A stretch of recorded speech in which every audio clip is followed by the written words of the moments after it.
I was just looking into the biographies of the living Shuhada today and came across this Shaheed Zind. He was telling a story. Now this is from about 38 years ago, and it was in the Sacred Defense when Saddam had attacked Iran. Now this young man at that time, he says, I was 17, 18 years old, and my desire was to be a shaheed, to die in the way of Allah. Says, I always prayed, I always wanted, I always desired that Allah give me a death of a shaheed. Says, in all du'as I had that, and I was also, I had to go to the battlefront to fight, and then we went to Kurdistan, and then he says that my commander, he says that we've been attacked from that side and we want you to go to the barracks right now with a few other soldiers, and you have to defend and take control of that trench. He says that we came there, we sat there in the trench, and all of us were shot, including me. 17, 18 wounds were there on me. He says that that morning prior to this incident, I saw in my dreams one of the Shuhada, Saeed his name. He said to me, pack up, write your will, and tonight, very soon you will be joining us. He says that, then who says that, how do you know? How do you say that? He says, I've been told to inform you to pack up, to write your will, and soon you will be joining us. Says, a basharat, a glad tiding was given to me. But accepting that and digesting it, it wasn't so easy. So I started shaking. I shook so much. I said to God after my Fajr prayers that I did ask for Shahadat, but you don't need to be so serious and take that request seriously from me. So many wishes and du'as I had throughout my life, and so many of them you did not accept. This also can be one of them. He says the reason why I said that to Allah is because of the lack of ma'rifah of the shahadat and a shaheed. I did not have that much of it was a desire I had, not knowing what a shaheed is and who a shaheed is and what a rank of shahadat it is. Says, I changed my mind and I said to God to reverse that dua of mine. And then we were asked by the commander to go to the trench, and then all of us were shot, including me. There were 17, 18 gunshots on me, and I also lay like a dead body, but I wasn't dead. He says, my eyes were closed, I was supplicating with all that zikr continuously, and I see that the Ba'asis, the Saddamis, they came to us, and then all my fellow Shuhada soldiers who were already shaheed and killed, they shot them again to be satisfied and confirm their death, and likewise they shot on me a bullet which went just close to my heart, past my heart.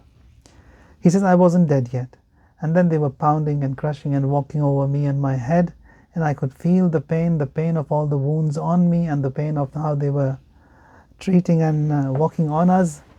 Says they left, and then when our people, they came and they found out that we have all been killed, a van was brought, and the bodies were laid in the van. My body was down below, and the bodies of the Shuhada above me, 2-3 bodies above. And I could hear everyone saying that, take them to the cold storage, to the mortuary. And I was in that van, and the road and the route also was very difficult. Says, as the van was moving with all those wounds on me and these heavy bodies of Shuhada on me, and every movement of the car, it just intensified and increased the pain I was in. Says, we came to the destination, and there in the destination they said, there's no cold storage here, so we can't take the bodies. So take them to another city. They took them to another place, and there was a cold storage. Says, I was pleading to God that God, I'm alive and they want to put me in the cold storage, do something. Says, that point I saw that I've been taken to the skies, high up in the skies, and I could see the shuhada, the designations. Says the place was such beautiful. The atmosphere, it's beyond whatever you can see in this world. And I see someone come to me, very beautiful, extremely beautiful, never seen such beauty in this world. And all the charm and beauty that you can see in this world, it's not even a fingertip to what I saw. That was Abu Abdullah al-Hussein alayhi salam. And he was greeting, welcoming the shuhada. And when I came ahead, he said, you are not among the shuhada. He says, but I'm here now, you can accept me. He says, you changed your mind. You changed your mind. You did not want shahadat, so that was taken back. It was reversed. He said, but I'm here already, you can accept me. He says, no, you have to go back.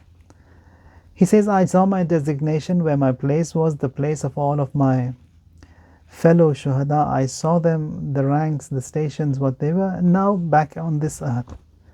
Says, when they were putting me back in the cold storage, I was praying that Allah do something that they don't put me in the cold storage. I sought refuge in Imam al-Asr alayhi salatu wassalam. I asked him for help. He says that very moment I feel that there's something came by my face and I could open my eyes. That pain that was in me, I couldn't feel that pain anymore. Says, I opened my eyes. The moment I saw that those who were taking the bodies out of that van, and my eyes opened and I wanted to speak, they got scared. They panicked. They threw this stretcher on the floor. Says, in addition to all the pains I had, another pain, and that is that stretcher dropping to the ground. Says, they came and they said, this Shaheed is alive. When this news spread in the hospital and that cold storage, says, everyone came to us. Says, it is Mubarak, whatever he is wearing, that was taken as tabarruk. Now, the doctors in the hospital, they said that bring him here, and they started operating.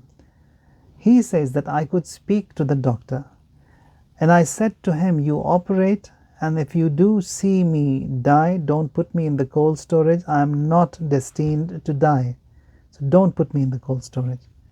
Says that for a few hours they removed all those bullets, and they could see that his blood pressure is dropping and dropping, and it was almost gone. And they said, nothing, he's dead, declared, take him to the morgue. He says, the moment he was put in the cold storage, one of his other friends, who was very close to him, he says, he came to me.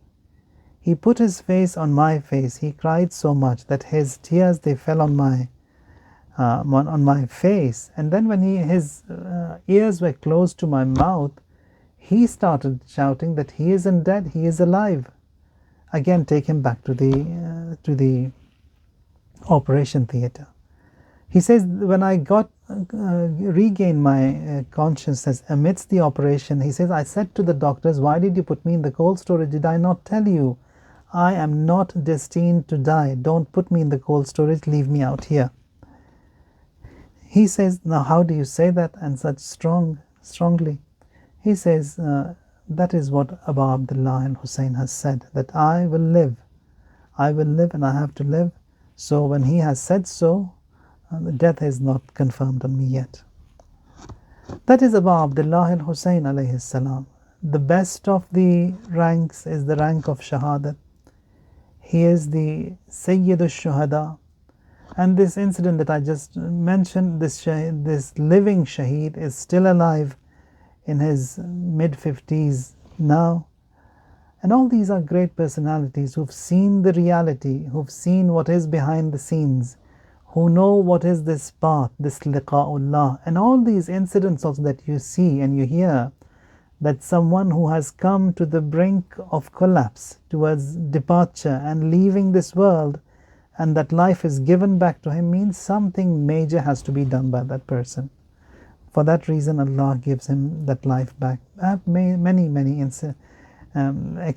evidences can be presented here. One of them is the founder of the Hawza Ilmiya Qawm Marhum Ayatullah al-Uzma Abdul Karim Hairi Ayatollah Uzma Khamenei also the same. When he was also attacked, he says, I could see that I'm leaving and I'm ascending, but then suddenly that life was given back to me. So when Allah does that, means there is something major that is required from this person to be done, and that life is returned. Now in all of these cases and incidents, it is the mediator is Abu Abdullah al-Hussein alayhi salatu wassalam, that he mediates that life, even in all these dead ends, he who can reverse, it's Abu Abdullah al-Hussein alayhi salam. May Allah Tabaraka wa Ta'ala on this night of Sayyid al-Shuhada count us among the best of servants of Sayyid al-Shuhada alayhi salam. This field that we have all embarked on, Allah help us become better people, better servants of Rasulullah sallallahu alayhi wa alihi wasallam. Between us, Quran and Ahlul Bayt alayhimus salam never ever come across a moment of separation in this dunya, barzakh or qiyamah. Wa subhana rabbika rabbil izzati amma yasifun wa salamun ala al-mursaleen walhamdulillah rabbil alameen. Allahumma salli ala Muhammad wa ala Muhammad wa ajil farajah.